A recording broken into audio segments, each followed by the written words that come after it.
Today we're going to talk about which RPG companies are worth your hard-earned dollars.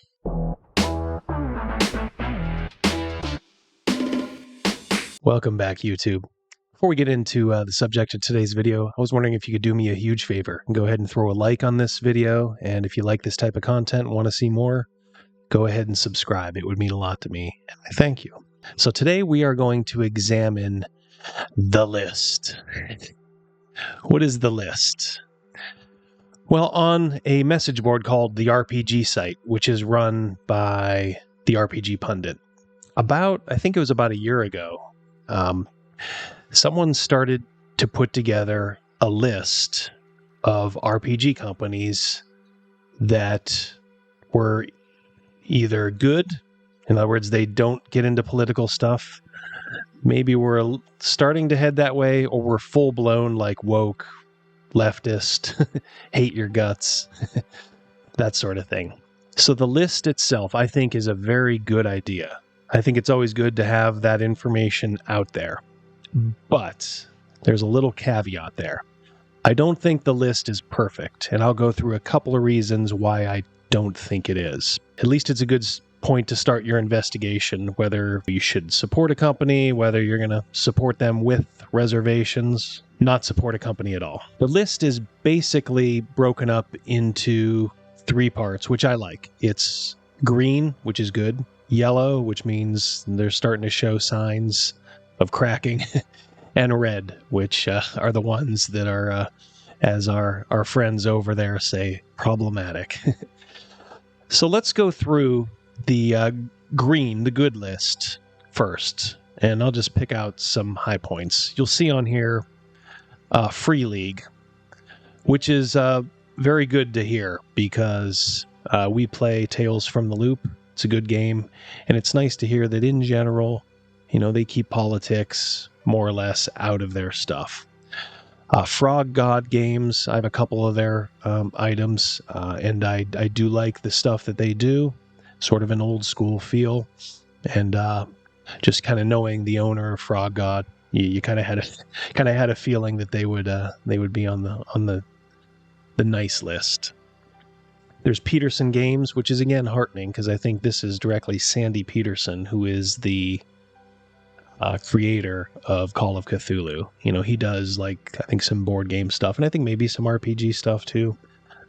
But it's good to hear that Sandy has not gone woke in his old age. Riot Minds is another one. I had never heard of this company before. They are out of Sweden, and they make a couple of what look like really cool games. I think one is called Trudvang, which is kind of a fantasy RPG.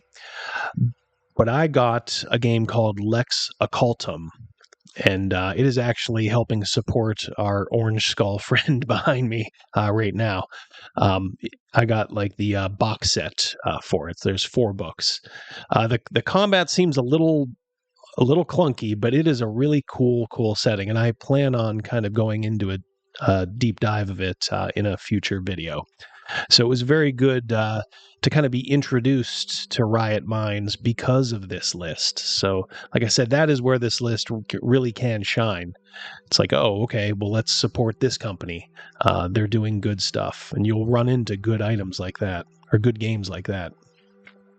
There's also Sasquatch Studios. I have Primeval Thule, which I have used in my 5e campaign. I think Rich Baker, who created my beloved Birthright, was involved in that, if I'm not mistaken.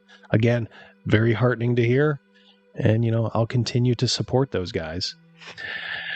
There's also Troll Lord Games, a very, very old name in the RPG industry. To be truthful, I haven't gotten much of their stuff, but it's always good to hear that an old name like that is staying out of the politics business, as it were. There's also one other name on here, which I'm going to actually come back to because I want to make a point later on, and that's Pinnacle Games. Pinnacle Entertainment. They make Savage Worlds, Deadlands, and they are listed as green here. We will come back to them. It's a little cliffhanger for you. Let's move on, though, to the yellow list. Now, these are supposedly companies that maybe have not gone full-on woke yet, but are starting to show signs of cracking.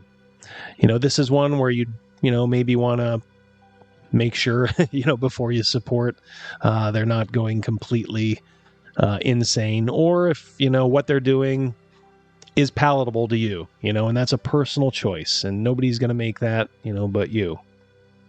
I always tend to believe, my personal philosophy is that I would love to have the best stuff created by the best people, but that's only in a perfect world. If there is a really, really good item out there, a really good product, and it's written by someone who I might not agree with politically, but they tend to just keep their mouth shut, I have no problem supporting them. And honestly, I think that is the way. That's the way it used to be. I mean, you never used to know what these people thought of you before Twitter. So I would like to go back to the status quo there, and I will happily support someone who maybe hates my guts in private, but will smile to my face and sell me their good product. We're good. That's capitalism. But you can already see, when the yellow list starts, how subjective the list can be. For instance, and I pulled this off just a couple of days ago. But one of the first names you see on there is Catalyst Games Lab. Catalyst Games Lab does, amongst other things, they do BattleTech. And they just fired Blaine Pardo, a really nice guy, a conservative, but one who never, put, as far as I know, like politics into any of his stuff. I think he wrote novels, he wrote game-related stuff.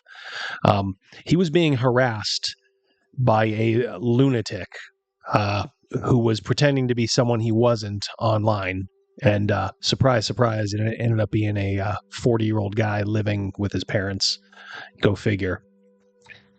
Catalyst Games Lab, almost unbelievably, sided with this stalker lunatic and fired Blaine Pardo. And a lot of the BattleTech community was not happy about that. In fact, Razor Fist did a video on it. If Razor Fist is doing a video on it, it's going to get some attention.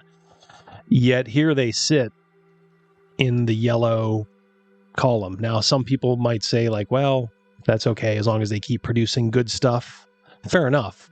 But wow, that is really changing your company. You'll have to judge. But to me, man, that would almost knock them down a peg, down to the red. There are some other ones here. EN World. I don't like EN World. I do not care for the owner of that board. He is a leftist. But other than being a leftist, they also have a very, very strict moderation policy there, and they will tend to side with people of a certain ideological stance. You also see things here, and maybe they're trying to be quote-unquote fair and balanced. Reaper Minis, and I'll quote, they had some drama about an employee getting into a fight with an Antifa sympathizer. Read this and make up your own mind. It's an accusation. Well, if he got into a fight with someone who's actually on the domestic terror list, or should be on, I don't know if they took Antifa off, I would personally have no problem with that. In fact, that would bump them up to green in my book. We do not have to be nice to people who want to see us dead. We do not have to give them the benefit of the doubt. If they are out and proud Antifa, they are not deserving of your money. And that's where I would draw the line. Even if it was a great product, I would be like, ooh, you know what? Sorry, can't support you.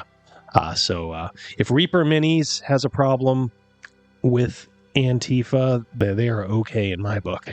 And finally, we get to the juicy list, the red list. Yes, the naughty list.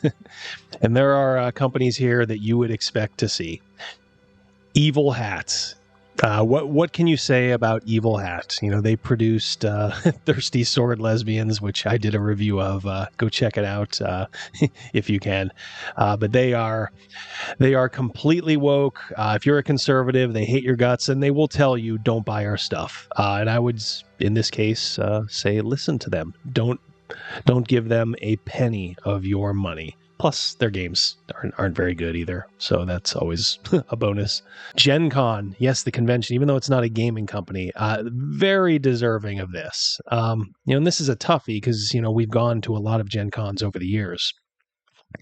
But, they have kept up these, shall we say, mandates, health-related mandates over the last couple years. And I am anxious to see whether dollars and cents finally start to take hold and they loosen those. But we will see. But suffice to say that most of Gen Con's staff probably does not like you at all if you're a conservative. Green Ronin. Chris Pramas is a lunatic idiot, and he might be an actual Antifa member. If not, he's a sympathizer. Don't give Green Ronin another dime. And their product hasn't been that good as of late. They had some good stuff early on. The early Mutants and Masterminds I really liked. They did Freeport, which was a good series. Then we started to get into Blue Rose, which me and my group kind of chuckle about to this day. That was probably the jump the shark moment for Green Ronin. But yeah, do not support Green Ronin. There's the two biggies here too, Wizards of the Coast and Paizo. And they do it themselves. I've been doing a small series about what the heads of Wizards of the Coast think of you, and maybe I'll do the same for Paizo. These people don't like you, and I understand it's a tough choice, because look, D&D is the 500-pound gorilla in the room. And Pathfinder used to be a very close second. I think it's falling a little bit. So it's one of those things like, what is your tolerance for people essentially flipping you off as they give you their product, and then shouting at you as you walk out the door that you're a Nazi and they hope you're dead. I would say at least two of the main people on the D&D design team probably feel that way about you. Now, not everybody. As I said, there's a couple people there who, in their Twitter feeds, they stick to game-related stuff, and good for them. Even if they feel that way underneath, don't say it publicly, and we're good. But yeah, it's a toughie, but I would argue that Wizards of the Coast and Paizo rightly belong here. Luke Crane. I don't know if any of you played Burning Wheel back in the day. It was basically a game by one person, Luke Crane, and this guy is something else. He also made the game Mouse Guard, which I actually bought. I thought it was cool. It was a very, very clunky system, but I thought it was an interesting game and a unique game. But then again, back then I had no idea what an idiot Luke Crane was. If you want an example of Luke Crane, he did a Kickstarter. This was his message to people who were getting a little bit antsy that his product was very late. Silence, all of you. It is as if you were burning in the lake of fire while all you do is attend your keyboard. The truth is simple enough. You will wait. You shall receive your codex. That is all. Mind your doubts and concerns yourself. What a fucking douchebag. What an absolute fucking douchebag. But you know what? Karma's a funny thing. And I think Luke actually took on a position at Kickstarter. And he had to cut ties with them because a project he was working on, The Perfect RPG, he was collaborating with someone who was on the left's naughty list, I guess. I don't know. He did something during a live stream that they didn't like. And it was very, very heartening to see Luke caught up in the circular firing squad. And yes, because he decided to work with this guy, no matter how talented he was, it wasn't enough for all of his lefty pals. He ended up having to leave Kickstarter, which in the big picture probably was a favor, but I'm sure he didn't see it that way, which is good enough for me. You have people like Luke Crane, Paizo, Wizards of the Coast, Gen Con, Green Ronin. There's also, and to be fair, I guess you would call this on quote unquote the other side. There's the Judges Guild man. I think the last name is Bledsoe, who decided to release some spicy comments, anti-Semitic, etc. And they certainly didn't sound good, probably look, if we're going to criticize them for, for those kind of spicy takes, then, I guess, it's turnabout is fair play. So Judges Guild, suffice to say, ended up being pretty much canceled. And, you could argue, rightfully so. There's probably no place for that. But that actually brings me to Goodman Games, and they are on the red list. Goodman Games makes Dungeon Crawl Classics, which I'd always heard of, but I actually only got recently, maybe to kind of look at for the channel. But you know what? I gotta say, I kind of like it. The more I read, the more I like it. If you're into high fantasy and you want to go outside the D&D stratosphere, DCC might be for you. I reviewed Lion and Dragon, which I think would be even better for like low fantasy. But if you're looking to kind of simulate the high fantasy D&D experience, DCC is good. But they have Goodman Games on the red list. And here's what they say. Tried to protect itself by distancing itself from Judges Guild and donating to the Anti-Defamation League. Well, you have Judges Guild on the red list. So why wouldn't Goodman Games try to distance themselves from it? It makes no sense. And even in the logic of the list, it makes no sense. So you're putting them on there for that. Now, they also have on here, other than that, I can't really find anything else on them. They praised BLM. That's unfortunate. They donate to woke charities. Unfortunate. I guess the next printing of DCC will be in gender-neutral pronouns. Probably they, rather than he or she. Again, unfortunate. But, I went through Goodman Games Twitter a little bit. I didn't find anything outrageous. Look, the owner may be a lefty. He may hate me. But he's not using his company like Evil Hat is, to say how much he hates me.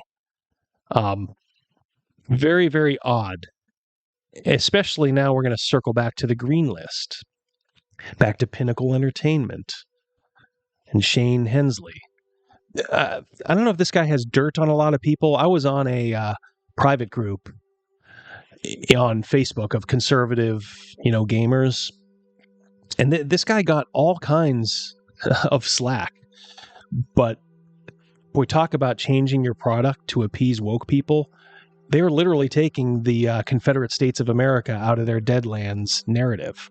The Deadlands narrative had the Civil War, I think, essentially ending in a draw. So the CSA, still stands. Due to pressure, that is gone. So you're telling me that changing he or she with they, which, to be fair, if nobody told you, you probably wouldn't even notice, is the same as completely changing your entire backstory of your game. Yet one is green and one is red. That makes no sense to me. Goodman Games, maybe put them up in the yellow. If they're actually into BLM and all that, that's troubling. But I don't think that puts them in red. And likewise, Pinnacle, changing that huge of an aspect of your game. Why are you still green? Put them in yellow too. All right, so those are my thoughts on the list. What are your thoughts on the list? Why don't you go ahead and tell me in the comments below? I would actually like to hear, what you think. Go to the RPG site. I'll put a link in the description below and check it out. Tell me what you think. See if I got something right or if I got something wrong. Other than that, I am going to let you beautiful people go for the day. Have a great rest of the afternoon, and I will catch you on the flip side. Take care. Bye-bye.